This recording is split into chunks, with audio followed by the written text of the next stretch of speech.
Hey, everybody. Welcome to the show. And today I get to hang out with the homie, Courtny Hewitt. Welcome to the show. Hey Johnny, thanks for having me on here. I'm very excited. It's good. It's good to spend time. There's a lot we're going to get into today, but we'll start with you're the founder and managing director of Agency 11. Can you tell us a little bit about Agency 11 and what you do there? Yeah, Agency 11 is an event management company. So I basically take like the big picture and the dreams of turning an event to real life, and I make sure that actually happens. So I Yeah. make sure all the bones are set in place. Yeah.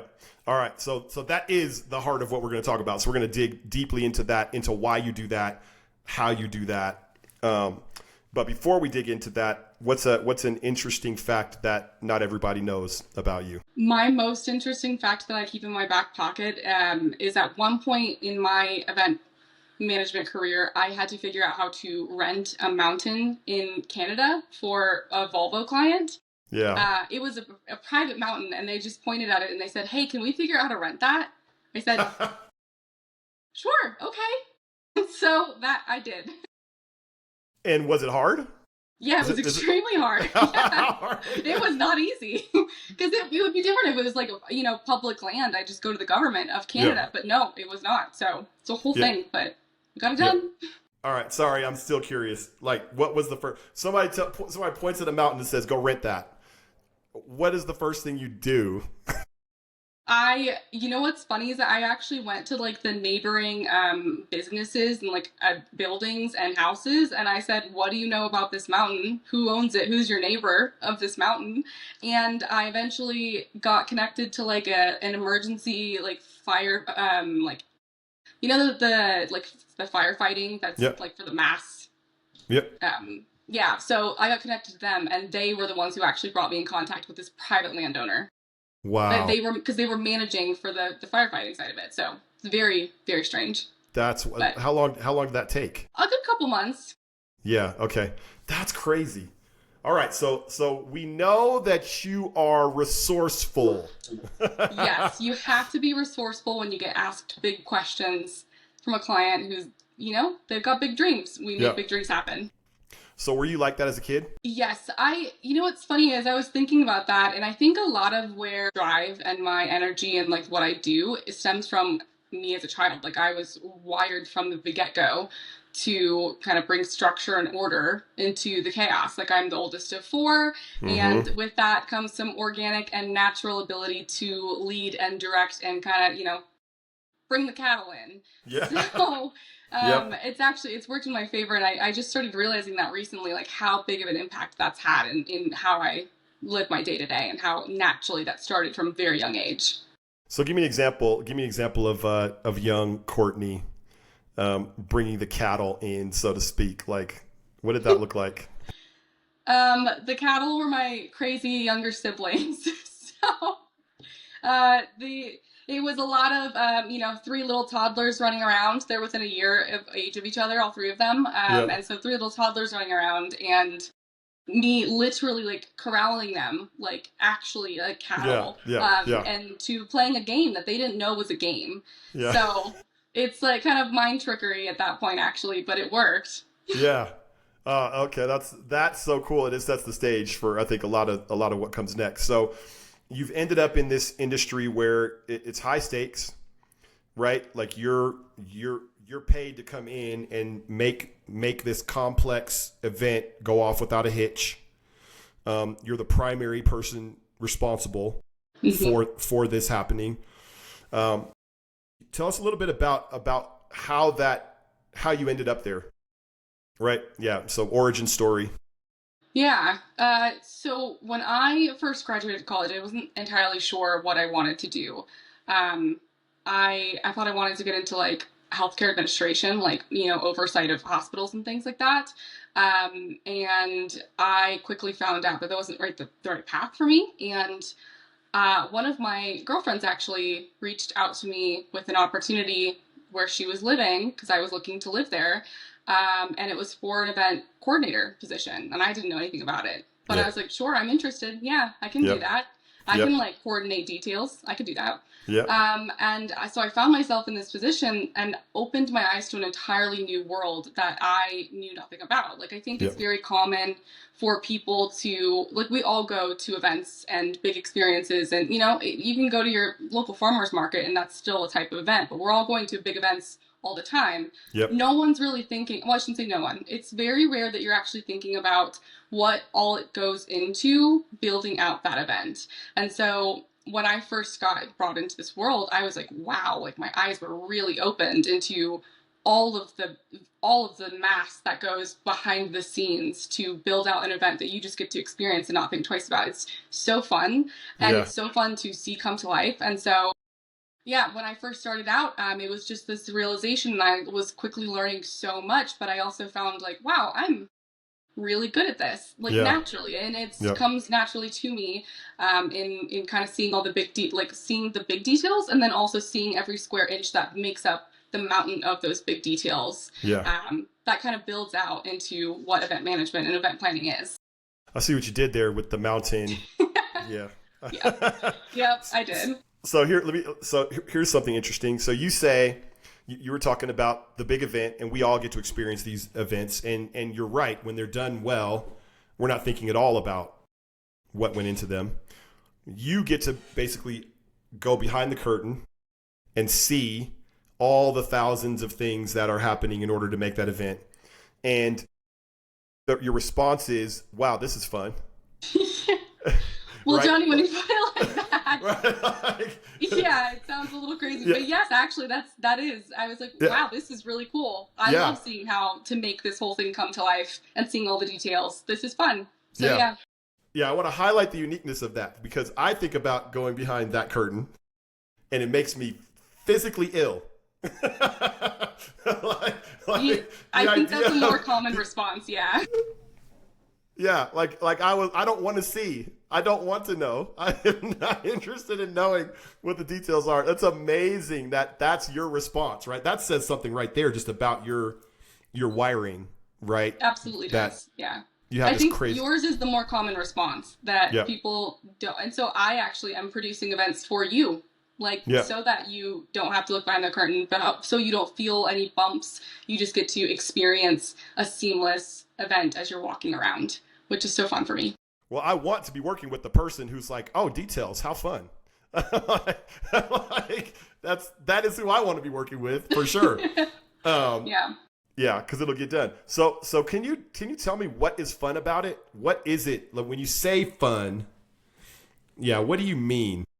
Right. That's a great question, because it's not actually like me, reading through emails and looking through spreadsheets. It's not, granted, I do genuinely, sincerely love spreadsheets and find those fun to build out. So Yeah. that's part of it. Yeah. But it's much bigger than that. Like the fun for me is getting to, I've said for years now, like I only still do what I do to this level because of the people I get to work with. So that's Yeah. one side of the coin where, I love the people that I get to do this work with, because sometimes we get thrown to the ringer. Sometimes, hey, I want this mountain to be rented within 24 hours. Can you make that Yeah. happen? And, we're doing that together. But then on the other side of this, the fun also comes from, oh, really, really great idea. Let's make that come to life so people can experience it. And so Yeah. it's starting to build out again, like it's a little redundant, but seeing every Yeah. little inch and how it builds out to the big picture of that experience coming to life. That's fun for me. I'm building something out of nothing and bringing it to life for people to experience, people to come together, people to, build community, make decisions, fund resources. Like there's so many things that come out of the work that I do that I am Yeah. just deeply honored and grateful to get to be a part of every square inch that builds to it. I have never met a person in my life, and I meet a lot of people. I meet hundreds of people, probably thousands of people, and I've never met anybody in my life that is this pumped about about events, but not just like both the process of creation, right? The process of taking something that maybe is only just potential and making that real, right? But then also you're pumped about the effect that has when it comes into the world, because the events are all about community. I've heard you say that before, right? So there's a community aspect that you also love. Absolutely. Yeah. Now, where did that come from? That's a really great question. I think it's always kind of been organic. I love to, like, even in my personal life, I love to bring my people together. I love to, like, Yep. build my village. And I Yep. think that translates on a Yep. larger scale. And I also get fueled up by hearing, like, a visionary, like a CEO who has this big vision of how we're going to bring people together and, for more often than not, like a Yep. really amazing cause that I get to be part of, Yep. and I get to contribute to bringing that group of people together, building that community.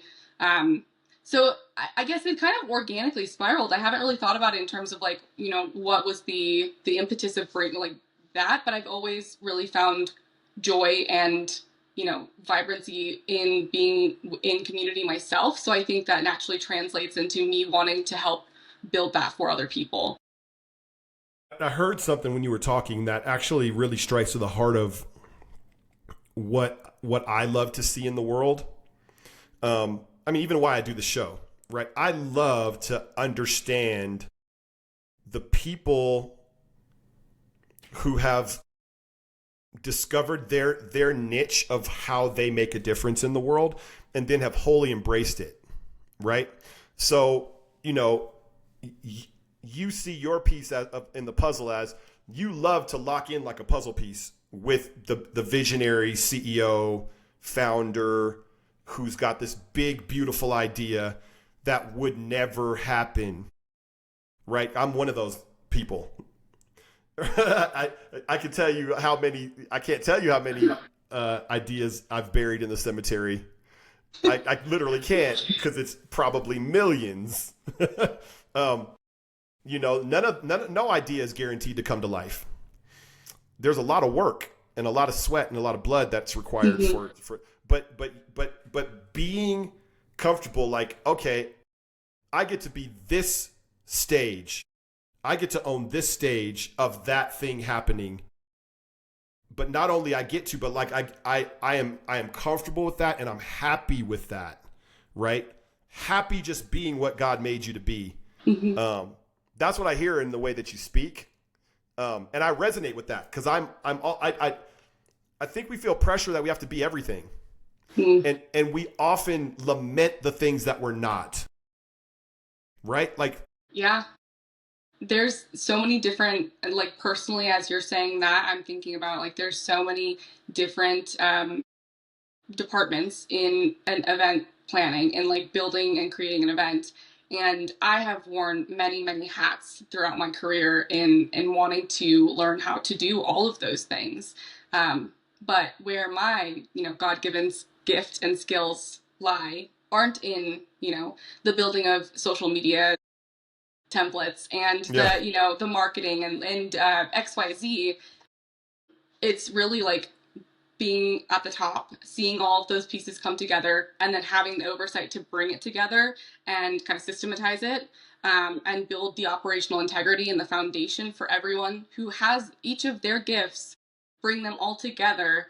And then all of a sudden, we've got this beautiful pie that I'm like getting to sit and look down and kind of make sure comes to life, and seeing everybody's skill set come to life in their own little lane. It's so fun. I don't know if I'm doing a good job of you're explaining doing it to you, but such like it's right it's on. so fun. It's so Yeah, fun to see. And it's yeah, also true that I don't need to and should not be wearing all of those hats, yeah. to get back to what you were starting at. Yeah. Well, and the excitement is contagious. When as you were talking, I had this picture of the A Team, which is a show Yeah. from the Yeah. from the 80s, Mr. T, and there was a guy in the group. His name was Hannibal, and Hannibal always had the plan, right? And Hannibal, from the outside, Hannibal is the magnet that draws the team together. And then it's like, okay, there's a door that needs to get punched through. B.A. Baracus, you go punch the door.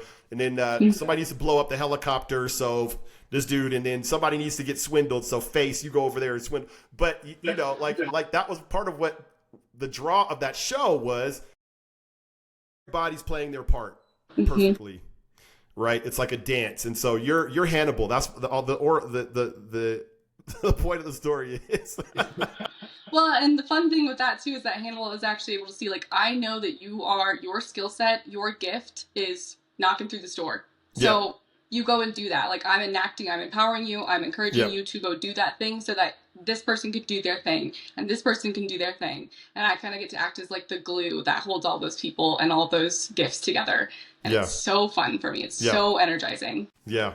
Yeah. That's great, man. And I want to know, I mean, even part of why I'm doing this, I want to know all the people that are, that light up Me when too. they encounter all the things, right? I want to know Yeah. all the people. I mean, even if it's like somebody's fixing my car, I Yeah. would like the person fixing my car to be a person who loves what they're doing. Mm-hmm. It's not always, you can't always find that, but as much as possible, I always look for that. The person that lights up doing the work. So that takes us into calling and superpower. So let's talk a little bit about the gift set that you've been given that makes you, what makes you good at your job, right? What is it about your God-given design that makes you a good fit for what you do? I think it's the ability to take the step back. It's going to be a little bit redundant, but it goes in a little bit deeper. It is the ability to take the step back and see the whole mountain. Yep. And that everyone else sees, right? They see the mountain, they're like, that's insurmountable. I don't know how to start climbing that to get to the summit to actually bring this to life. And so I can see how we build out that whole thing and start chipping away at it to bring it all into life. And so it's really starting to take what looks like a very sticky, a very complicated, a very, very big dream, vision, goal situation. And kind of bring some structure into order and a spreadsheet or two. And kind of build it out from there, and like being able to build a foundation so that those bite-sized pieces are easier for everyone to be able to take and to own.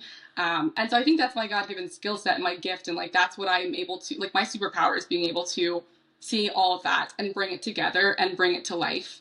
And to do it with, like I said earlier, it's like, you know, if someone looks at an event and looks at me planning it and they're like, wow, shoot, that looks pretty easy, maybe I can do that. Like, that's when I'm doing my job really well. You know, if it looks easy, I'm doing my job really well. Yes.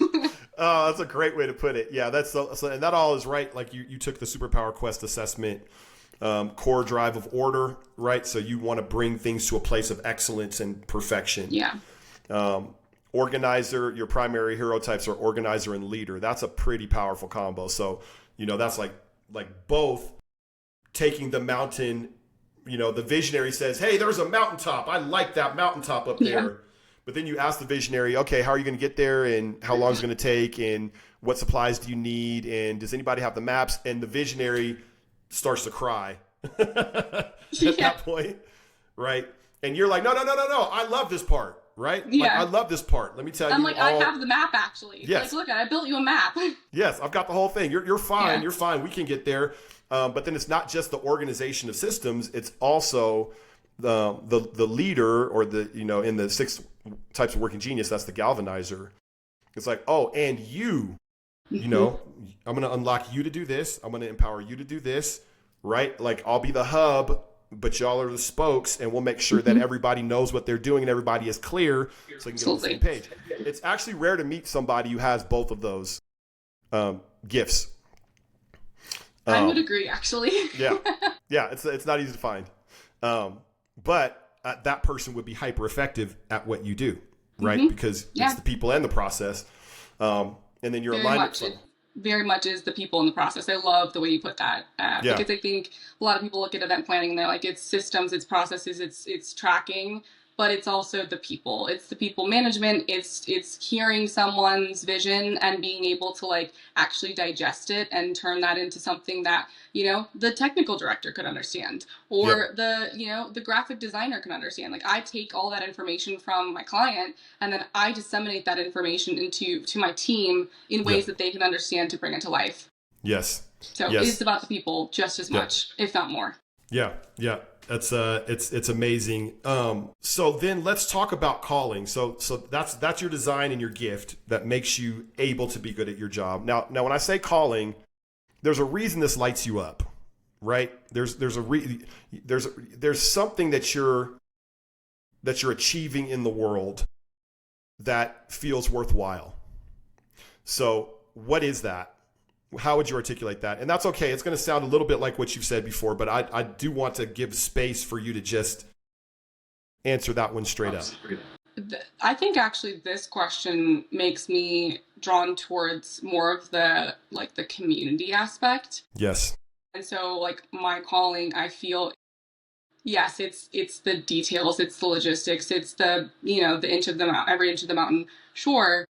But I actually think it's ultimately like being able to bring people together, and to bring people together in a way that they don't have to think about what's going on around them, because I've made it seamless. I've made it easy for them so that they can just focus on being present and being in the community with the people that they're surrounded by and having these conversations that wouldn't have happened had they not been in that space, and not, if they're distracted by a poster falling down, for example, that's taking away from their ability to be present and to build a community and build a conversation. And, the biggest decisions in the world have been made when people come together. And it goes beyond that. It's like everything. So being able to bring those people together, being a catalyst for bringing people together, the right people in these rooms, in these spaces, is, I think, what I feel most called to do. And Yeah, I love the way that you drew the thread all the way through there. From these details by themselves could drive a person insane, but the details are a means to an end to creating the structured and orderly experience, which makes the people feel free, and the people feel peace and happiness and calm, so they can relax, because you've carried that burden already for them. You and your team have already carried the burden. They can just show up and then they can relax. And it doesn't stop there, because if they're able to come and show up and relax and engage and bring their whole selves, what happens when you get a bunch of people in the same place that are having that same experience, usually under the banner of a mission, right? Now conversations are happening. Alliances are happening, collaborations happening. You have no idea what now has been born. And the ripple of it, taking like a step back, and like, yes, there's these, instrumental and massive conversations happening in this space, but then there's a massive ripple effect that comes out of it. And there's conversations that happened because of this conversation. And all of a sudden, I'm a catalyst, sure, for like this group of people, but I have then therefore impacted hundreds of people by proxy of it. It really truly brings me so much joy to think about, and to think about like the interactions and the like extended community that comes by proxy. So I was about to ask you the question, why do we desire impact? I'm like that. I'm like you, right? Like, you desire impact. Ultimately, you desire impact in the world. And this is your peculiar mechanism for affecting that impact, right? This is the way you do it. I have my own mechanism for how I create impact. And I was going to ask you, well, why? Why is that? But I don't know, because I've asked myself that question many times. I think it's just what we're created to do, right? I would agree with that. Yeah. Yeah. I don't know if you could break it down further than that. I think on a fundamental level, part of what we were created, we were joyfully created. We were handcrafted with joy by a loving God for a purpose. Yeah, absolutely. Yeah. And you could, go ahead. I was just going to say, I think I'm very grateful too, because I found that purpose very on in my adulthood, and not everybody gets that same privilege. And so I get to build that out and to live that daily in all of my adult years, which is just truly a joy and is so fun. And so I agree. I don't know that I have the why more than, kind of what we've already uncovered a bit, but I do just feel like a natural desire and direction, and like drawn. As soon as I started in this industry, I was like, oh, this is right. This is what I should be doing. This is what I'm where I'm supposed to be. Yeah. Yeah. This is where I get to make the difference. It makes me think of that. There's a scripture that says, we are his workmanship, created in Christ Jesus for good works that he before ordained that we should walk in them. And I love that, right? His workmanship. We're handcrafted. And really what are we searching for is we're searching for our lane, because he crafted a lane for us. And so, that's really what I hear you describing, is that you got to find that. And I think everybody is, so many of us are on various stages of the journey and, have found different various levels of what that lane is for us. But every once in a while I meet a person with uncommon clarity about that. And I say, hey, can I interview you? And then I line up about spreadsheets and details. Yeah. Yeah. Yeah, that's right. Yeah. So my next question, I usually ask about your who, like who are you drawn to? And so here's what I know. You like the CEO visionary Mm-hmm. with a mission driven organization, typically with a big dream, event related dream Mm-hmm. that they want to enact in the world. And so you're attracted to that person. Can you tell me any more about what that person might be like? Or anything else about that person that tends to come to your doorstep? Yeah, I think that person often has a big experiential dream. And Yep. so, there's different types of events when we're Yep. talking specifically in this lens. But more often than not, I get the visionary who has like a dream where it's not just bringing people together in a room that they're sitting in theater chairs and watching a speaker, right? It's bigger than that. Like I got to be part of an event a couple years ago where the CEO had a vision of bringing 50,000 Vietnam veterans together to welcome them home. It was the 50th anniversary of them coming home from Vietnam. Yep. He saw, God had given him this vision of being at the Daytona International Speedway, and them, cheering and chanting and the joy and the healing. And so that was not just your average, little event that we're talking about in the day to day. That's like a very big, and I think felt insurmountable to him.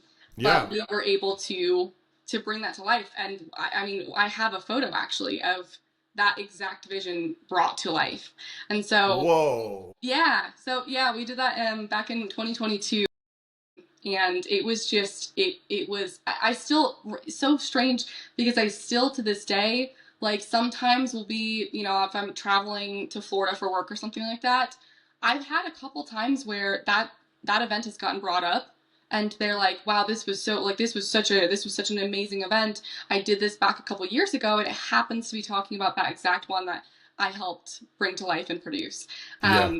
So yeah, it is the visionary, it is the CEO, and it is them coming to me with, a vision of how we can bring people together. But they're oftentimes, most of the time, has the bigger experiential component to it. That's like, okay, I don't want to just bring people together. I want them to be brought together and them experience something collectively. I want them to be part of this bigger moment that they get to walk away from that event and feel impacted and feel, refreshed and renewed or whatever the instance may be of what our goal is. Yeah. What is that quality? Is it because do you decide? Because I know you don't take on every engagement that's proposed to you, right? Like you're discerning and you're careful. Mm-hmm. So is this a part of your rubric, so to speak, in terms of what you'll take on and what you won't? Like, is there a certain amount of energy in the present, in the result that you're looking for, and how would you quantify that? Yeah, it's a really good question. It is a bit of that, but I actually think it's a little bit more of, am I going to find joy in working with this person and this team to bring this vision to life? Sure. And so I've been really trying to work on my discernment of am I going to contribute to good in the world by being a part of this, by being a catalyst that brings this event to life? I see. And so that's been something that I've really been honing in on the past year and a half. Actually, it's been a really big goal of mine. And I'm so deeply grateful to be in the spot that I do get to use that discernment and say, hey, actually, like this isn't going to bring me joy, and it's not going to fill my cup to. And I say, it's an internal conversation I'm having with myself, and I get to make that decision.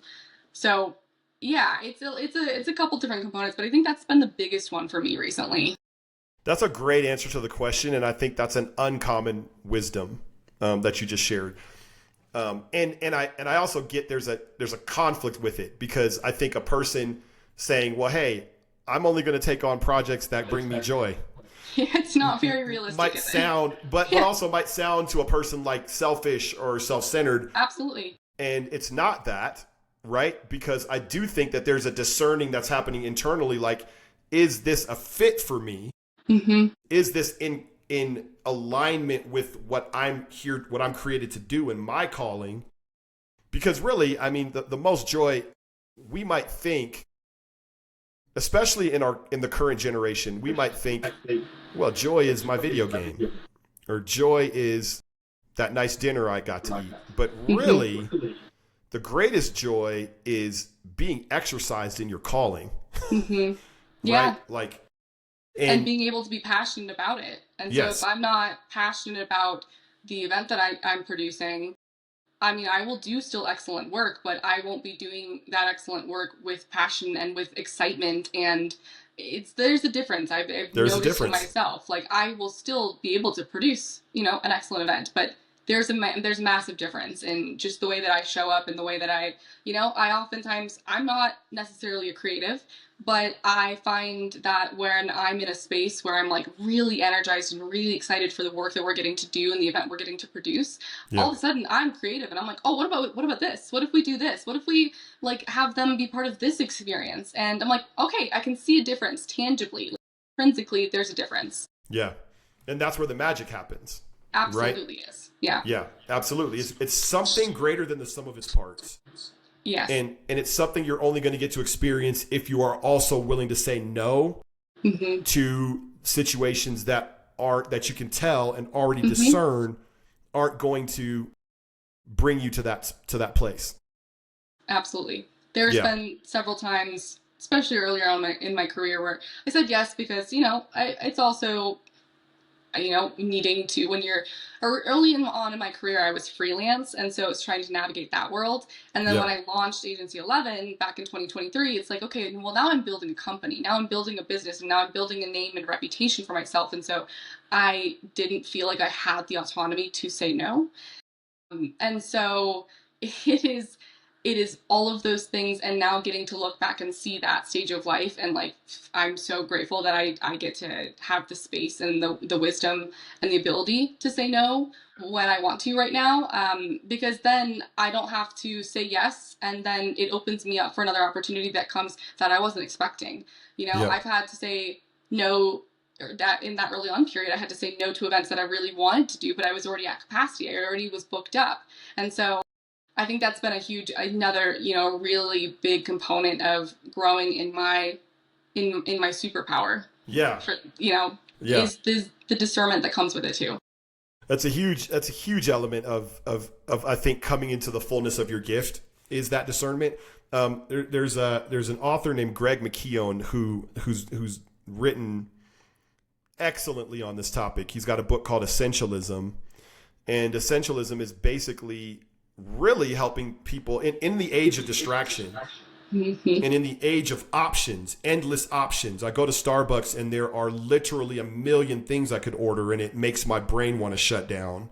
It's the decision fatigue constantly surrounding you. Yeah. That your greatest asset is time, and what filters and boundaries do you create so that you can spend that asset, that non-renewable asset of time, on those things which are going to be of the greatest impact and consequence, right? And So he does have a saying. He has a saying in his book that basically one of his decision matrices, one of his ways of making a decision is like, it's hell yes or no, Yeah. right? Like I love that. Yeah. there nothing in between. If Hmm. it's not hell yes, then it's no.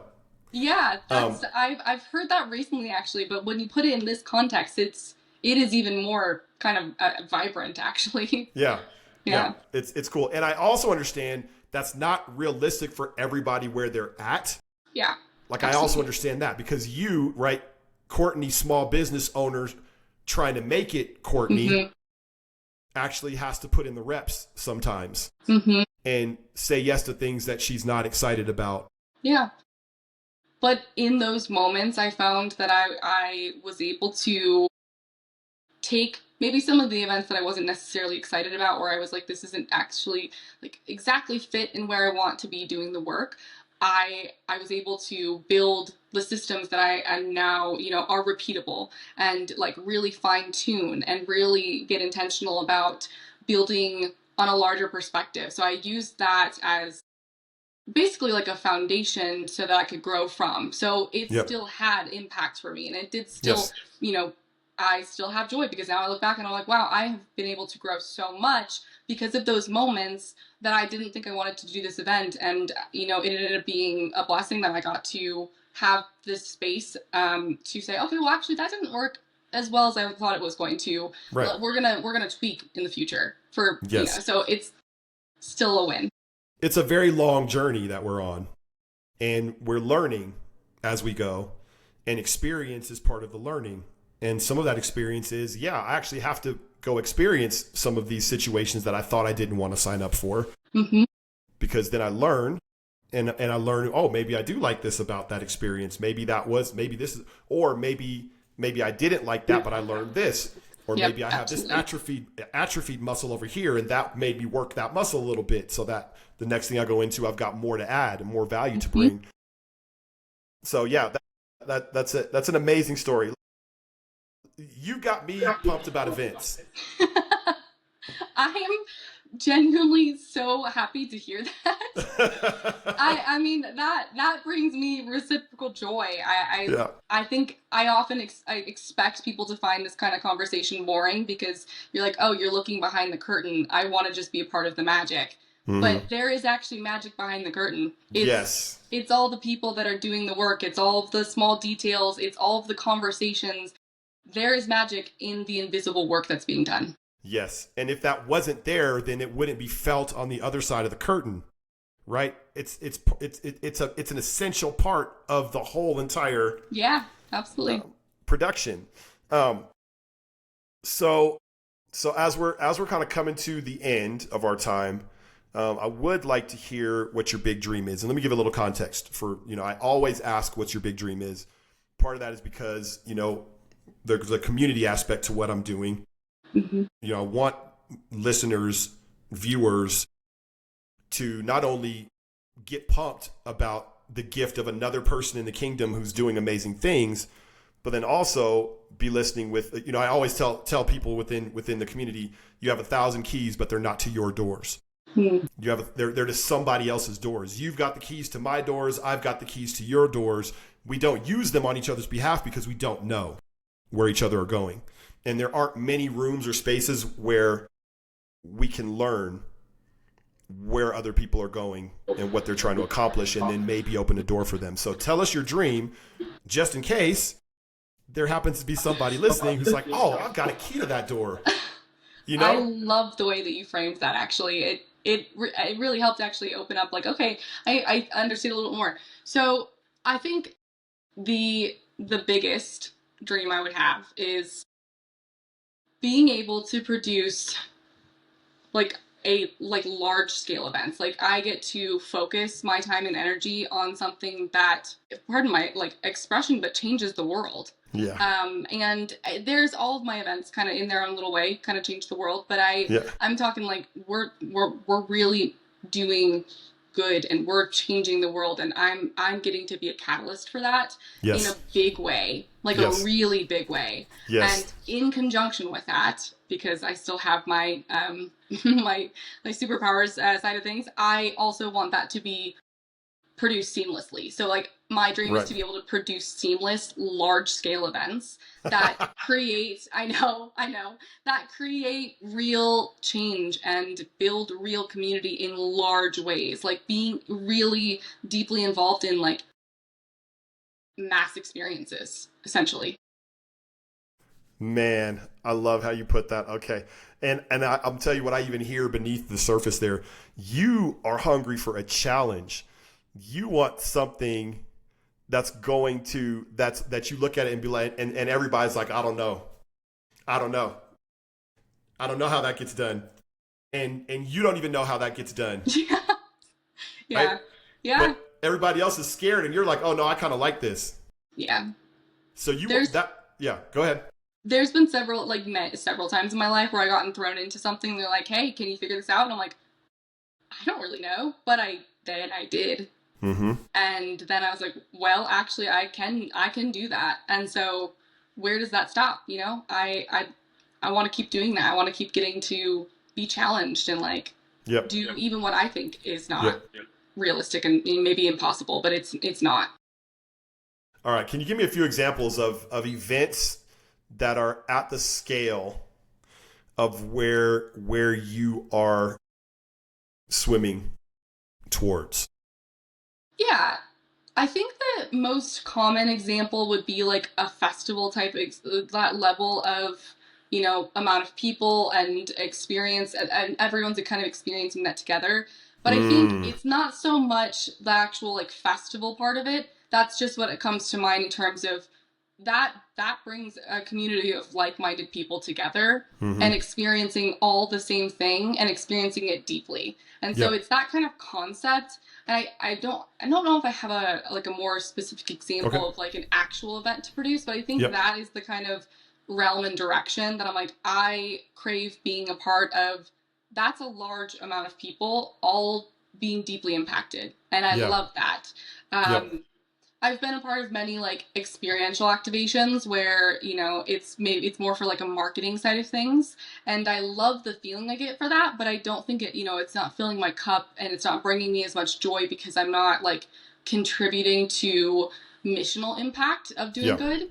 Yeah. So Yeah. Yeah. it's Yeah. that concept of like being able to be, like produce an experiential that brings good. It's like bridging both of those gaps.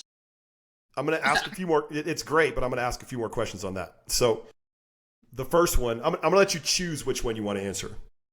The first one is, have you been a part of one of these large scale events like you're describing where you've been like, wow, who is the person behind this? Are there any of those that you've experienced? Or you could go this route. What are some of the larger events that you're even aware of in this missional space, where that are at the degree that you're describing? Like, are we talking about thousands of people, tens of thousands of people? Are we talking about hundreds? I don't even know. Are there any events with hundreds of thousands of people? I don't know if that's even a thing. Yeah, that could be. Well, there's some like international festivals actually that are crazy. Like Really? we're talking big numbers, yeah. Okay. They're not missional though. Okay. So Um, choose your adventure there. Such a really really great question. It's a hard one. It's very specific. It is very specific. I've been a part of, I think over the years, especially over like the past 10 years, I haven't really been a part of many events because I have a little bit of a bias. And I'm like, honestly, if I don't get to be like side stage or, behind the scenes, or I don't want to be in the crowd in the mix. You're not going. Yeah, well, honestly.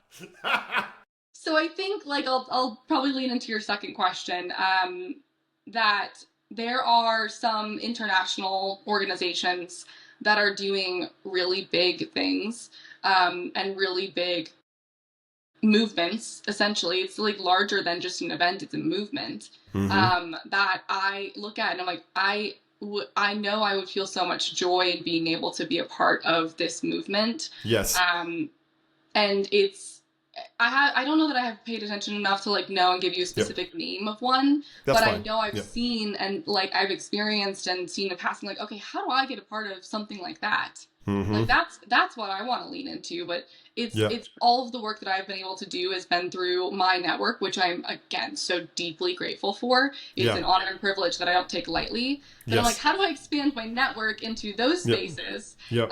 so that I can and start to like get in and understand like what does that look like for these people that are producing this level of an experience Yep. for on an international level. Like Yeah. that's so cool. That's International. That's a key mhm. word too, right? Yeah, Yeah. it is. Yeah. Yeah. Because now you're talking about another level of complexity, which you're like, yeah, bring it Hmm. on. I want that Yeah. complexity. Yeah. And I'm sitting here like international. That sounds hard. Well, and Johnny, not to like undermine, it would be hard for you because that is not like Yeah. right. But it's not for me, and I recognize that, Yeah. and the gratitude pours out because I have the recognition of being able to say, yeah, actually, I could do that. Yeah. Yeah. That's it. This has been amazing. Um, thank you for hanging out, Courtney. Thank you for spending an hour and chatting with me and listening to me rant about details in mountains and spreadsheets. It really is just so, it's what I love about doing this is that I get to sit with people in their space, their particular unique gifting and calling, which is not like anyone else's. Every single one of these that I have is completely unique. Even people that are in the same industry, Yeah. or the Great same point. job, Mm-hmm. the interviews are completely unique because God is so creative, right? Like he makes Courtney and he makes me and he makes, Sean Conlon and he makes, he makes all of these different people and he gives us very unique work to do. And the people that are going to tend to be watching this are going to be people that are similarly fascinated by that. So you have not rambled. It's been very clear. So thanks for joining us, and for anybody who was able to stick with us to the end, we're so grateful for you. And thanks for hanging out. And we'll see you on the flip side next time. Take it easy.